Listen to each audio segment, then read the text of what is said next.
Bismillahirrahmanirrahim. Assalamualaikum warahmatullahi wabarakatuh. Kita masuk ke pembahasan berikutnya dari topik kita manajemen jaringan komputer. Insya Allah pada kesempatan kali ini kita akan membahas salah satu konsep penting dalam jaringan komputer, yakni yang disebut dengan nama domain name system.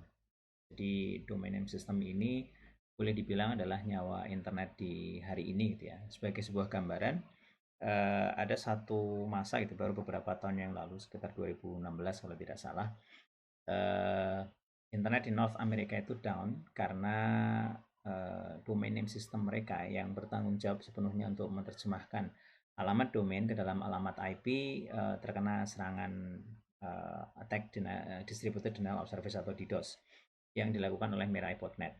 Nah, akibatnya apa? Akibatnya banyak website itu seakan-akan dalam tanda kutip gitu ya, seakan-akan tumbang gitu ya. Sebenarnya websitenya itu aman, websitenya tidak tumbang, akan tetapi komputer-komputer itu tidak tahu cara menuju ke website tersebut. Kenapa? Karena mereka gagal melakukan penerjemahan.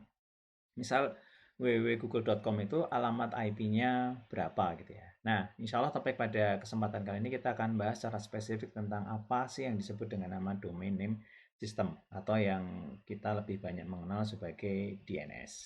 Ya. Nah, jadi era sebelum DNS itu ya, jadi pada saat kita bicara early internet configuration gitu ya, pada prinsipnya itu untuk mengakses sebuah sistem, mengakses sebuah komputer, mengakses sebuah node, itu kita hanya membutuhkan yang kita sebut dengan nama alamat IP. Jadi seperti contoh di apa namanya di slide ini gitu ya.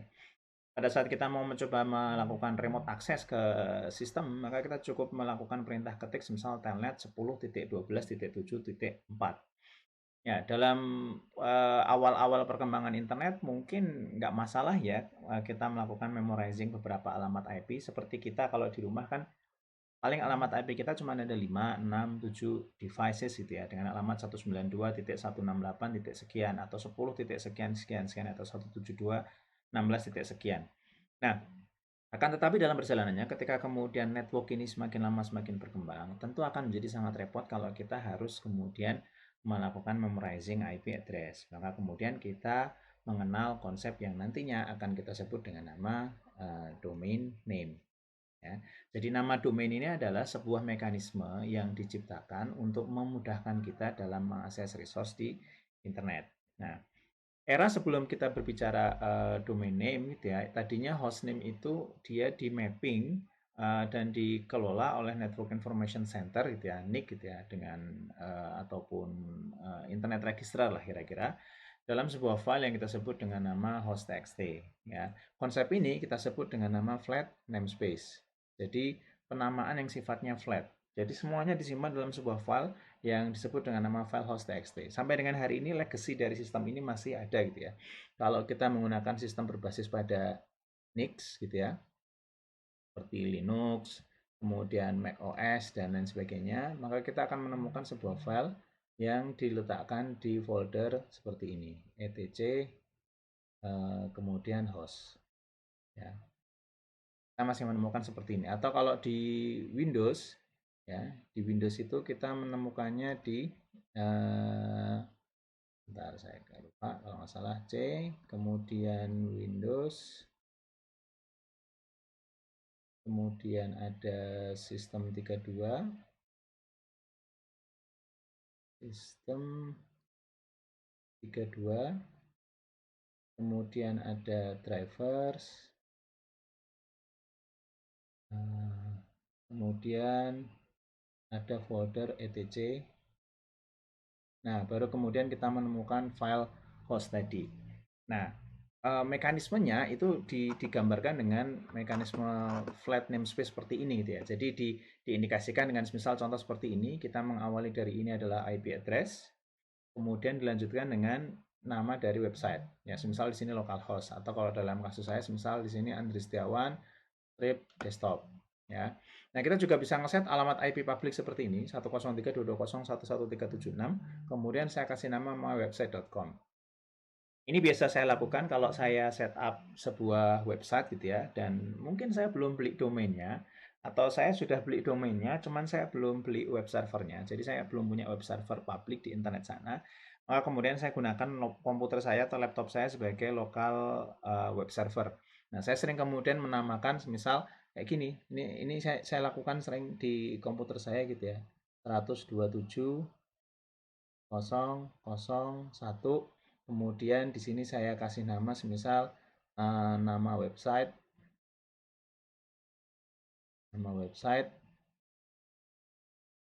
.com. Misal seperti ini. Ini seringkali saya lakukan ketika kemudian saya memiliki sebuah website baru yang sedang saya setup dan kemudian eh, saya belum punya host dan lain sebagainya. Nah, tadinya penyimpanan domain itu bentuknya seperti ini. Ya. Ketika kemudian internet itu growing dan itu explosive growth, tumbuhnya luar biasa, maka penggunaan file seperti host.txt seperti ini akan menjadi suatu hal yang absurd gitu ya. Karena ada sekian banyak domain ya, bisa jadi ribuan, ratusan ribu, jutaan, atau bahkan kalau dalam kondisi sekarang saya juga nggak ngerti berapa pasnya, mungkin sudah mencapai angka miliaran gitu ya, yang namanya website itu. Nah, maka diperkenalkanlah konsep baru yang kita sebut dengan nama domain name system. Nah, apa sih domain name system? Domain name system itu secara esensial itu adalah seperti phone directory, ya. Tapi dia adalah phone directory untuk internet, di mana saya punya gampangnya sama seperti si file host txt tadi, yang dia memuat proses mapping ya pemetaan alamat IP kemudian nama domainnya. Nah, yang membedakan flat namespace dengan kemudian DNS adalah kemampuan dia yang terdistribusi. Ya, jadi lookup-nya itu tidak kemudian dilihat dari sebuah file, ya seperti komputer kita tadi ngecek etc host atau uh, C Windows System 32 drivers etc host gitu ya. Satu file yang kemudian di lookup, dia proses looking up-nya, proses pencariannya itu terdiri dari distributed system. Jadi kalau kita boleh gambarkan, jadi masing-masing DNS, ini saya tulis sebagai DNS server, saya tulis DNS server 1, itu akan terdistribusi, terhubung dengan kemudian DNS server 2, dan seterusnya, yang mereka tuh bisa berkomunikasi dua arah seperti ini. Ya, bisa jadi kemudian mereka berkomunikasi dua arah gitu ya, mereka bisa berkomunikasi dua arah. Ya, jadi di sini ada DNS, kemudian server 2, server 3. Ya, mereka saling berkomunikasi satu dengan yang lain. Mereka saling berkomunikasi satu dengan yang lain untuk kemudian saling bekerja sama untuk kemudian mendistribusikan beban dari domain name ini tadi. Jadi instead of one file, mereka akan punya banyak sekali file. Nah, ada tiga komponen pokok dari DNS. Yang pertama adalah domain namespace. Jadi domain namespace itu secara prinsip adalah mendefinisikan proses penamaan struktur dari internet itu sendiri. Kemudian yang kedua adalah yang kita sebut dengan nama name server. Jadi name server inilah yang kemudian bertanggung jawab memaintain dari domain namespace tadi, melakukan lookup, pencarian, dan kemudian maintaining cache. Jadi cache ini supaya kemudian proses query itu tidak berlangsung terus-menerus. Jadi misal contoh kayak gini, saya query sekali, belum ada domain name itu di cache saya, di memori saya, masa hidup dari domain tadi, sebelum kita kemudian melakukan requery lagi. Maksudnya misal gini, masa hidup itu yang dimaksud adalah masa expire. Katakanlah sebuah website itu saya set expiry domainnya itu adalah 1 hari. Maka setelah 1 hari, komputer itu butuh mencari lagi ke sumber aslinya, berapa ke alamat IP-nya. Tapi kalau misal sebuah website itu jarang ganti alamat IP, mungkin bisa kita set expiry date-nya cukup lama lah, katakanlah 10 hari gitu ya, sehingga saya nggak perlu lagi mencari 10 hari, dan ini mempercepat proses aksesnya. Nah, ini adalah name server. Yang ketiga adalah domain name resolution, yakni melakukan mapping dari domain name-nya sendiri ke dalam IP address, alias proses recordingnya sendiri. Jadi ada tiga, domain namespace itu adalah bagaimana saya menamakan secara keseluruhan. Jadi mekanisme model penyimpanannya bentuknya seperti apa. Name server itu adalah tempat di mana kita melakukan proses penyimpanan domain namespace tadi, lakukan proses query-nya berupa lookup-nya, dan kemudian maintaining cache, ya maintaining kemudian penyimpanan data-data supaya nanti proses resolving jadi jauh lebih cepat. Dan yang terakhir adalah domain name resolutions, ya ini proses mappingnya itu sendiri. Nah, kita coba lihat satu persatu. Apa itu domain namespace? Jadi domain namespace itu pada prinsipnya adalah bagaimana kita memberikan struktur penamaan dari internet. Ya. Jadi proses namespace itu terdiri dari sebuah tree, dari sebuah pohon, di mana saya akan punya root sebagai top domain. Nanti di bawahnya kemudian akan dilanjutkan dengan domain-domain top seperti misal .com, .net, .org, .gov, dan lain sebagainya. Nah, setelah kemudian kita punya masing-masing top tadi, yang nantinya akan kita kenal dengan nama TLD, top level domain, kita akan punya tree di bawahnya, yang kita akan mengenalnya nanti dengan nama subdomain. Jadi dia bisa branching ke multiple path, di mana masing-masing itu akan punya node dan kemudian dilabelkan sendiri-sendiri. Jadi kalau kita lihat di sini, jadi misal saya punya root ya, ini adalah root domain ya. Root domain ini di maintain ya tadinya oleh IANA dan kemudian didistribusikan ke seluruh dunia. Jadi root server ini ada banyak sekali jumlahnya di seluruh dunia. Gunanya adalah untuk mempercepat proses akses. Jadi dia direplikasi di banyak tempat supaya query-nya itu enggak semuanya pergi ke luar negeri, misal seperti ke Amerika. Ya, jadi contoh misal di sini saya punya beberapa domain. Ada domain mail, ada domain edu, ada domain gov, ada domain com. Ya, ini karena memang yang tadinya punya internet adalah Amerika, wajar kalau kemudian mereka yang ya punya hak terhadap TLD seperti ini. Contohnya misal mail ini untuk kepentingan militer.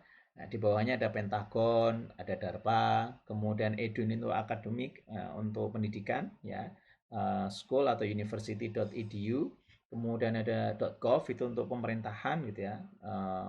Jadi ada website-website pemerintahan. Kemudian ada pula .com. Padanannya sebenarnya kalau kita bicara nanti di TLD yang lain atau kita kenal dengan nama CCTLD country code top level domain. Ya, kalau di Indonesia seperti mil.id, edu itu ac.id atau sch.id, kemudian gov itu go.id, kemudian com itu co.id. Nah, masing-masing di bawahnya ini adalah leaf dari tree yang atas ini. Jadi dari root dia akan punya branch seperti ini. Kemudian dari branch itu dia akan punya leaf lagi. Leaf ini boleh jadi punya sub leaf lagi. Seperti ini bentuknya. Nah, jadi domain name itu merefleksikan hierarchical delegations. Jadi ada proses delegasi secara hierarkis, di mana nanti ada pihak otoritas.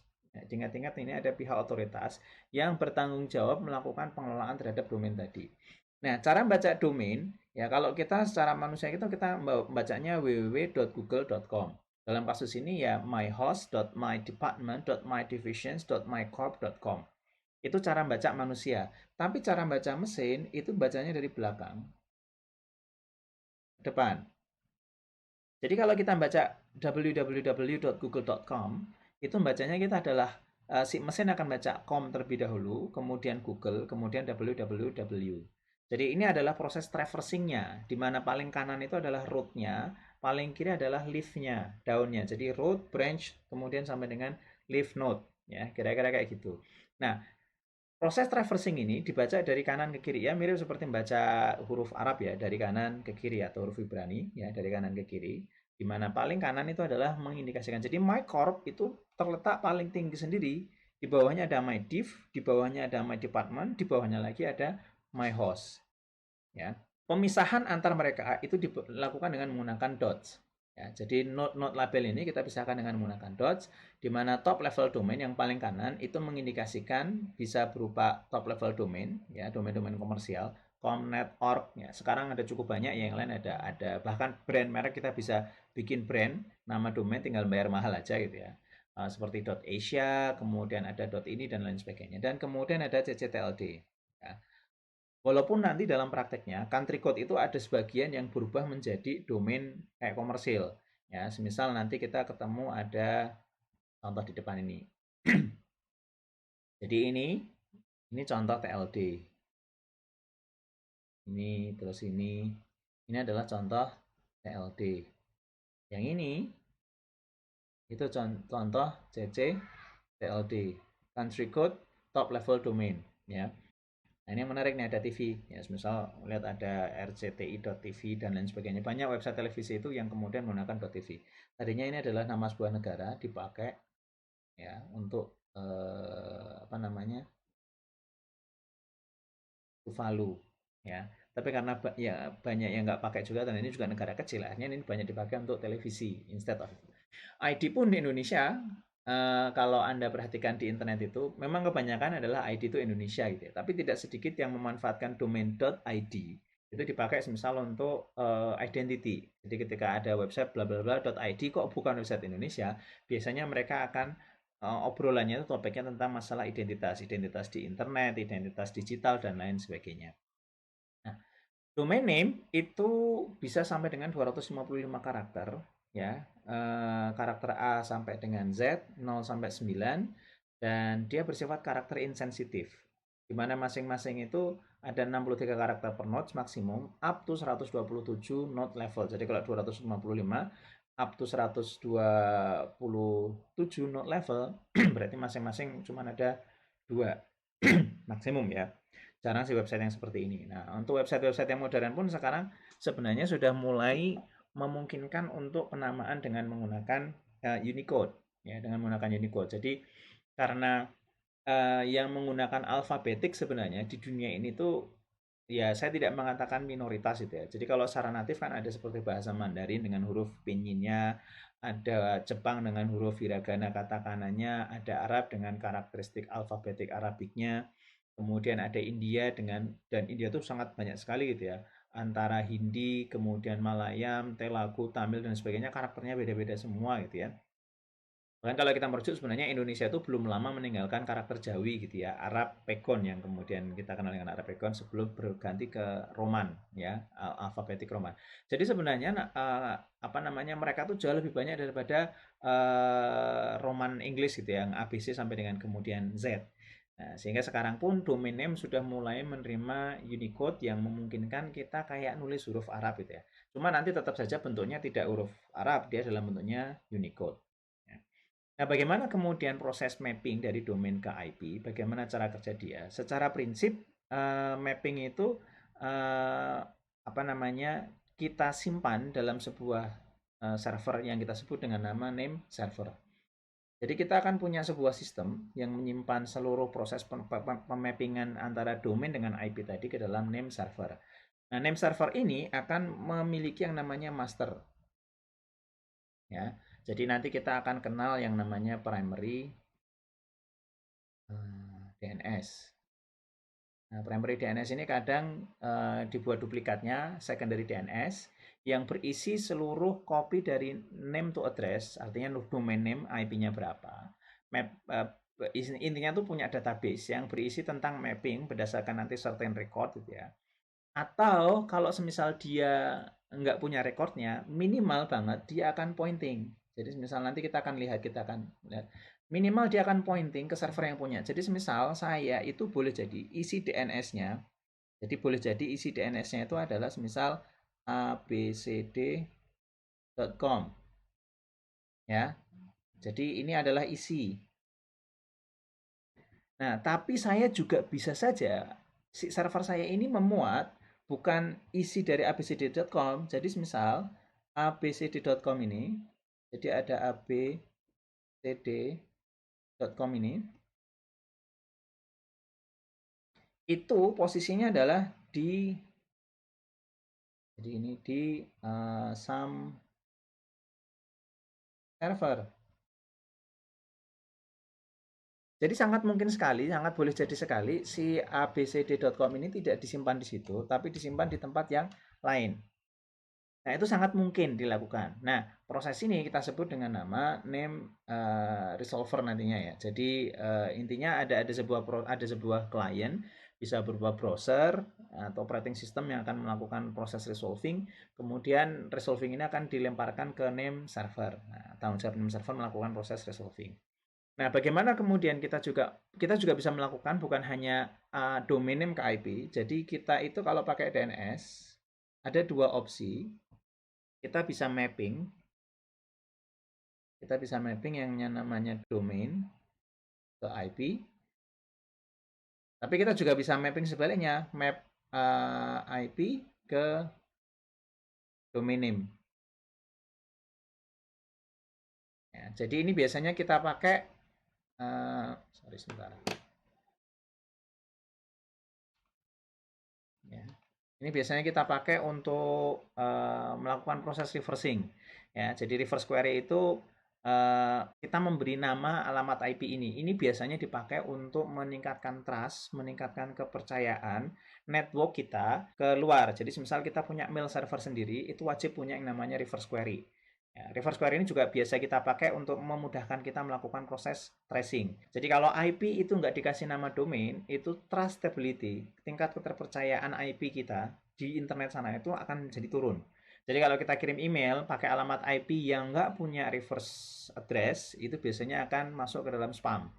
Ya, jadi contoh misal di sini ada 129.34.139.30 itu akan disimpan di reverse query-nya dalam bentuk pakai format in addr arpa, dibalik nulisnya 30.139.34.129.in strip addr arpa. Ini adalah mekanisme reverse. Ini bermanfaat pada saat kita tracing, misal seperti ini proses tracingnya.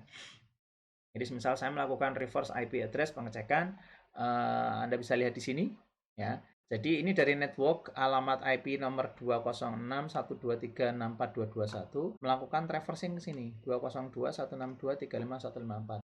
Dan ini adalah proses tracknya. Ya, ada proses tracknya. Nah, kita bisa lihat nih, oh ini punyanya entity, entity, entity, dan seterusnya. Kemudian ada blok yang ini ternyata nggak ada alamat IP. Ini biasanya ada proses router. Kemudian di sini itu ada reverse address yang kemudian di capture, ditangkap di perjalanan. Jadi kita tahu, nah, misal ada timeout di somewhere over here, kita langsung bisa tahu tanpa ngecek 129.250 ini punyanya siapa ya. Misal ini contoh, ada node masalah di sini, katakanlah networknya terputus. Jadi kalau kita melakukan ping, katakanlah kemudian timeout, kok timeoutnya ada di sini ya, nomor 7 ini, kita cek. 7 ini punyanya siapa? SNGO, ini kemungkinan Singapura, PSI03, SG.BB, GIN entity. Jadi ini adalah node-nya entity yang ada di Singapura. Ini memudahkan proses kita tracing balik ketika kemudian ada masalah.